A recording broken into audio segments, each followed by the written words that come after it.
लगाएंगे। भारत माता की जय, भारत माता की जय, भारत माता की जय। इंडिया गठबंधन के प्रत्याशी और राज्यसभा में हमारे साथ सांसद रहे भाई सुशील गुप्ता जी, आम आदमी पार्टी के वरिष्ठ उपाध्यक्ष भाई अनुराग ढांडा जी, पार्टी के जिलाध्यक्ष और पार्टी के सभी कार्यकर्ता साथियों, बुजुर्गों, नौजवान दोस्तों, माताओं, बहनों,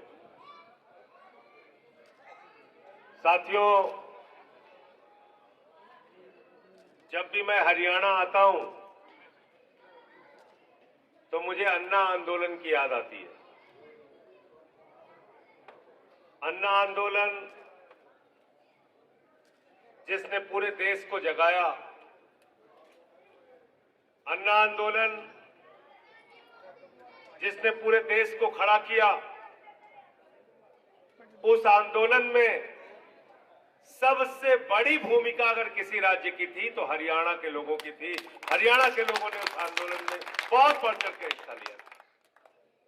आज भी मैं जिस गांव में जा रहा हूं, लोग मिलते हैं, कहते हैं अन्ना आंदोलन में आपके साथ था। क्यों थे अन्ना आंदोलन में आप साथ? आप अन्ना आंदोलन में इसलिए साथ थे कि आपको एक उम्मीद जगी थी। अन्ना हजारे जी से, अरविंद केजरीवाल जी से, आंदोलन को चलाने वाले लोगों से। कौन है अरविंद केजरीवाल? जिसने पूरे देश को जगाया, जिसने पूरे देश को खड़ा किया। वो अरविंद केजरीवाल कहीं और का नहीं, आपके हरियाणा का लाल है, आपके हरियाणा का बेटा है, आपके हरियाणा का भाई है। आईआईटी में सिलेक्शन हुआ। आईआईटी में सिलेक्शन पाना कोई सामान्य बात नहीं होती, और उस जमाने में आईआईटी में एडमिशन पाना बहुत बड़ी बात होती थी। आईआईटी में अरविंद केजरीवाल का एडमिशन हुआ। पढ़ाई पूरी की तो आईआरएस की नौकरी दी, इनकम टैक्स के कमिश्नर बने। चाहते तो करोड़ों रुपए कमाते, बहुत बड़े बंगले में रहते, आराम से रहते पूरी जिंदगी। लेकिन उस इनकम टैक्स कमिश्नर की नौकरी को लात मार के अरविंद केजरीवाल जी ने देश सेवा का संकल्प लिया। बताओ लिया कि नहीं लिया? झुग्गी बस्तियों में रहे, आरटीआई का आंदोलन चलाया, मजदूरों के लिए काम किया, किसानों के लिए काम किया। और इतना ही नहीं, 2011 के अंदर आंदोलन किया। पहले 10 दिन का अनशन किया, फिर दिल्ली के अंदर बिजली के नाम पर हो रही धांधली के खिलाफ 15 दिन का अनशन किया, शुगर के मरीज होने के बावजूद। बताओ हिंदुस्तान में कौन सा नेता है? 15 दिन का अनशन किया। दिल्ली की जनता ने अरविंद केजरीवाल को पहली बार में मुख्यमंत्री बनाया 2013 में। मुख्यमंत्री बनने से पहले हम लोग चुनाव प्रचार में जाते थे, लोग हाथ पकड़ लेते थे झुग्गियों में। केजरीवाल साहब अपने बिजली का बिल चुकाने के लिए अपनी बीवी का गहना गिरवी रख दिया, घर की फ्रिज बेच दी। बिजली का बिल बहुत ज्यादा है, हमारा गुजारा नहीं होता, बच्चों की पढ़ाई नहीं हो पाती, दवाई नहीं हो पाती। मुख्यमंत्री बनने के 24 घंटे के अंदर अरविंद केजरीवाल ने दिल्ली के अंदर 200 यूनिट बिजली फ्री और 400 यूनिट बिजली आधे दाम पर दिया। बताओ क्या गुनाह किया उन्होंने? दिल्ली के अंदर सरकारी स्कूलों में मकड़ी के जाले लगे रहते थे। उन सरकारी स्कूलों में बच्चे काट पट्टी पे बैठ के पढ़ते थे, टॉयलेट का इंतजाम नहीं था बच्चियों के लिए। आज वही सरकारी स्कूल जाकर देखना, दिल्ली के अंदर आपके इसी हरियाणा के बेटे ने एयर कंडीशन कमरा उन्हीं बच्चों की पढ़ाई के लिए बनाया दिल्ली में। अरविंद केजरीवाल जिंदाबाद, अरविंद केजरीवाल जिंदाबाद। मोहल्ला क्लिनिक बनाया, दवाएं फ्री मिलती हैं, 200 तरह की जांच फ्री होती है, बुजुर्गों के लिए तीर्थ यात्रा कराई, माताओं बहनों के लिए बस की यात्रा फ्री की, 1000 रुपए हर महीने आर्थिक सहायता देने की योजना लाई, फरिश्ते स्कीम लाई। कहा कि देश का किसी भी हिस्से का आदमी अगर उसका दिल्ली में एक्सीडेंट होगा तो उसको छोड़ के भागना मत, फरिश्ते बनना, उसके लिए अस्पताल में पहुंचाने का भी किराया हम देंगे और 50 लाख भी खर्चा होता है तो उसका इलाज हम कराएंगे। बताओ देश की एक सरकार जो ऐसा काम करती है। लेकिन ये मोदी जी को पसंद नहीं है, ये उनको अच्छा नहीं लगता। एक मुख्यमंत्री जो लोगों के लिए काम कर रहा है, आपके इसी हरियाणा का बेटा, वो उनको पसंद नहीं आता। फर्जी मामले में, पूरी तरीके से फर्जी मामले में पकड़ के केजरीवाल जी को जेल में डाल दिया। मनीष सिसोदिया शिक्षा मंत्री थे, उनको पकड़ के जेल में डाल दिया। सत्येंद्र जैन को पकड़ के जेल में डाल दिया।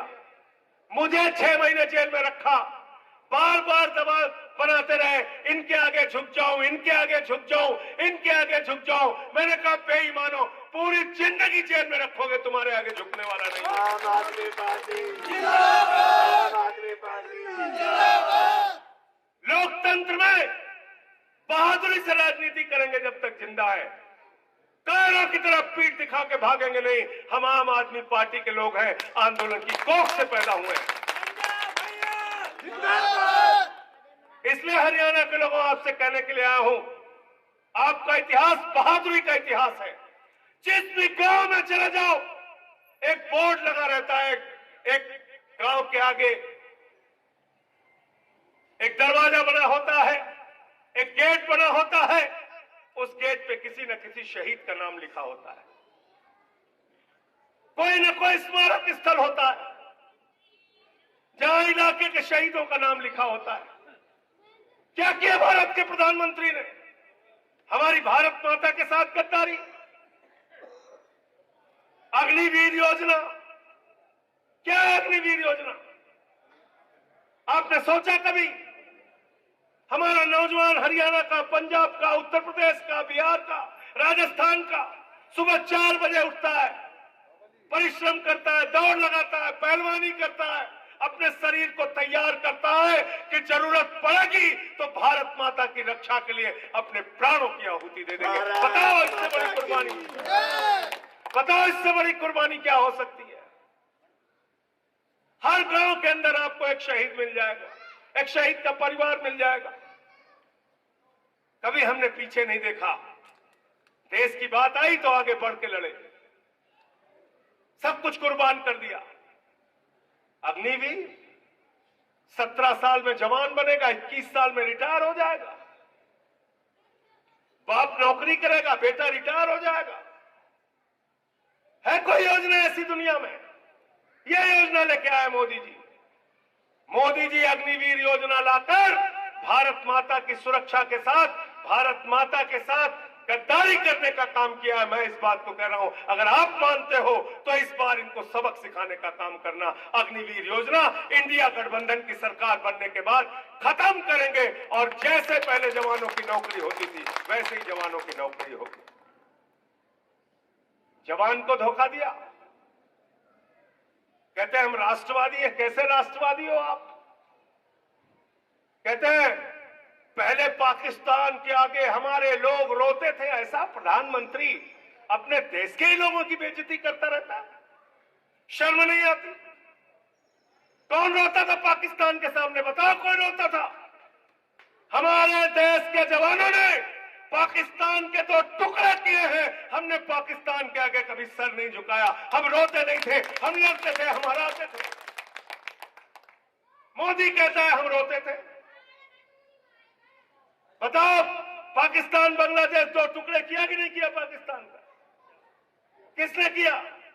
हमारे जवानों ने किया, हमारे घर के बेटों ने किया, किसानों के बेटों ने किया, अपने प्राणों की आहुति देके किया। भारत के प्रधानमंत्री होके आप उनकी शहादत का अपमान कर रहे हैं, कह रहे हैं हम रोते थे पाकिस्तान के आगे। 8 लाख पाबंदी बनाए थे, हम रोते थे, हम रोते थे।